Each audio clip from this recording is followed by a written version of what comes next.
my house one day and he goes, "Hey man, is this what you've been playing?" And never played keyboard before in his life, or piano. I'd played a few years piano, and he started playing the stuff I'd written. I was like, man, that's awesome. You learn that. I asked the guys who want to be in the band. I was like, we never even think about anything back then. And he's like, so I asked the guys, like, man, it'd be awesome. Chris is one of the coolest dudes. So Chris joined the band. So now we're a 6-piece, right? Yeah. Wait, hold on. Yeah. When we wanted to go more metal, Octavio jumped up to guitar and Matt took over bass. That's what made us a 6-piece. Because Octavio, he'd always been a guitar player and he played bass in a few bands, but we just wanted to have a fuller sound and do more with our style. And Corey's one guitar player, so Octavio jumped up to guitar, Matt did bass, Chris took over my keyboard parts. We played a good bit of shows like that. Then we want to even do more of a metal sound. And we actually had a girl that sang. Not many people know this. Very few people. A girl that sang opera in Underoath. She had an operatic voice for about 2 or 3 months, and she was actually part of the band. Her name was Alina, and she sang.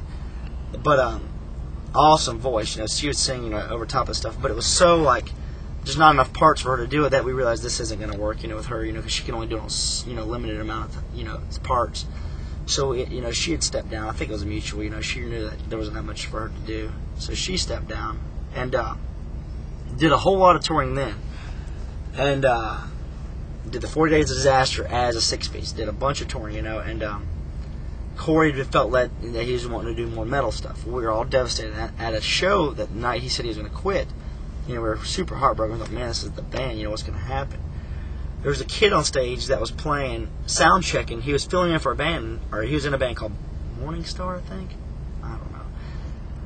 He was sound checking with all our stuff, and he'd gone to tons of our shows. And there's a guy named Octavio had met, and his name was Tim McTague, and he knew all the Underoath stuff. And so that night we found Octavio quit. I mean, not Octavio. Corey's quit, and Octavio somehow just got his number. Just, hey, I heard him sound checking stuff. He's a pretty good guitar player. So Corey's quitting, but Corey's like, hey, I'll fill in for a while, till you get the other guitar player on his feet. So Tim came to practice, learned all the songs, played them. We did, I think, 2 or 3 shows with 3 guitar players, Octavio, Tim, and Corey, until Corey left. Corey's last show, it was at a fest called Wild 30 Fest, I think. I've seen the videos. Yeah.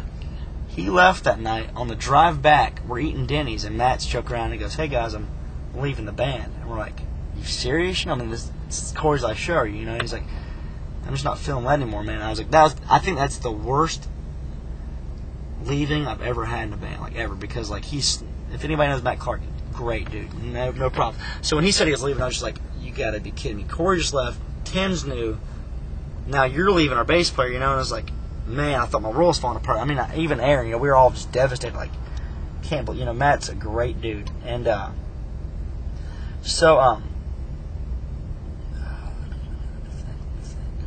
we started looking around, and we had known a guy, and even Corey was like, hey, our friend Billy, he lived in Ocala.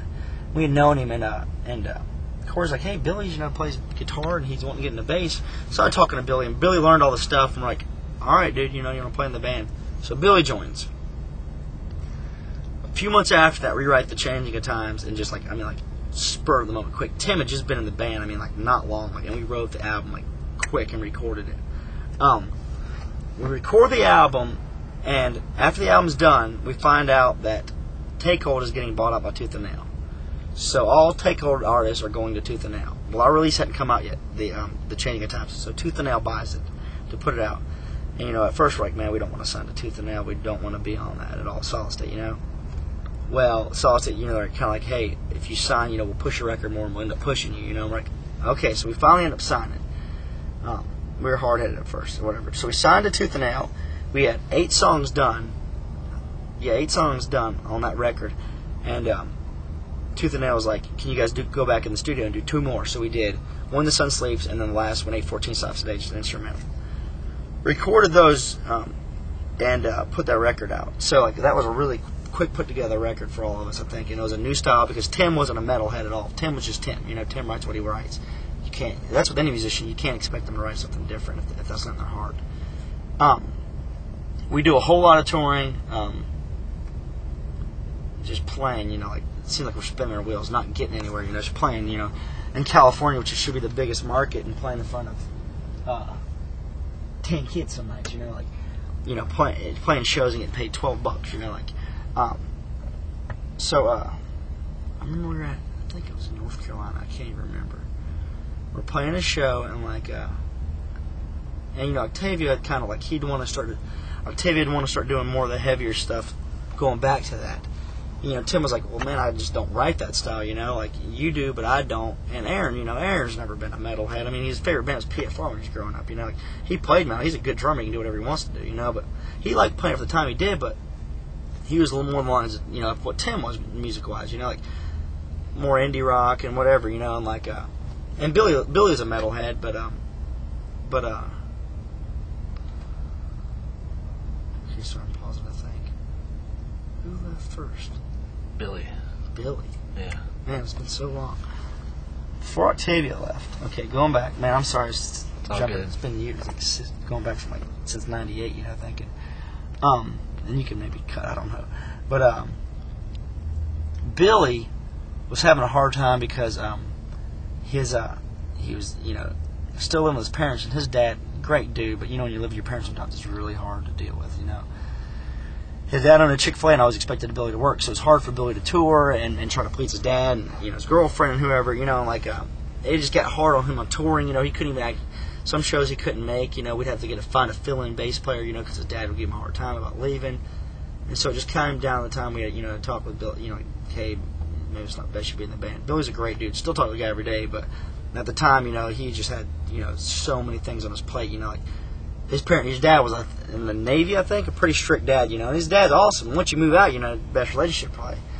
But and then his girlfriend, and he was kind of confused, so he was kind of juggling everything, and it wasn't working out. So he had been asked to leave. So we knew a guy that Tim played in the band with. I think that Morning Star, Morning Sun, Grant, and Grant was a bass player, and Grant was a good bass player. So it just worked out right. Man, we couldn't find anybody else. We looked all over. Man, okay, Grant, you want to be in the band? And Grant's like, sure.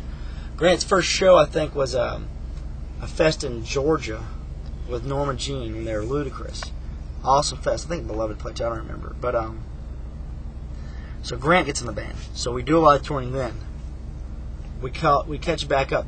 Now this is right when Changing Times came out. Basically, right after that is when Billy left, and Grant was in the band. It was like even before the record came out, Grant was in the band before the Change of Time was even out. So we did some touring on that, and Octavio, we just want to go back to the heavier stuff of the Change of Times. And, Tim and Aaron and even Grant, that's why I get confused. Grant, they're more in the more indie style. They liked heavy bands, but they're more into the Hope's Falling style hardcore or whatever, just that more indie driven hardcore. And Octavio wanted to do more metal stuff, so it was just getting weird. He was married. He was the only one of us that was married. He's older. He's a lot more mature, I guess. And so it was kind of like a mutual decision. Also, it was hard on him. So he was kind of not at. It was both. It was kind of like, hey, it's my time to leave. This just isn't working. It was working out, but it's just hard. When you're touring back then, you're not making any money. And he couldn't really support his wife, he was trying. He did support his wife. He's a hard worker, but so he left, and our friend Scott Nunn, who's one of my, and Octavia, man, is still one of my best friends. I talked to him all the time. He lived in my house not long ago. Great dude. That guy was, one of the spiritual leaders in that band, and underoath. So when he left, man, it was hard too. It's just like, man, this guy always looked up, never getting a fight with Octavia. I've never heard one person get a big argument with him. So our friend Scott Nunn, who had been in, played drums for a band called Yeti, played drums for a band called Sleep on the Other Side, wrote all the music for that band, Sleep on the Other Side. Great guitar player, probably one of the best musicians I know. Overall, well-rounded. Jumped up and said, hey, we asked him, and it was kind of like, when we were first starting to play, Aaron first started playing drums, Aaron even kind of looked up at Scott, Scott and Steve, from further how they played, and, so it was always like, hey, Scott's in the band. This is a freaking kind of dream come true for me, I know.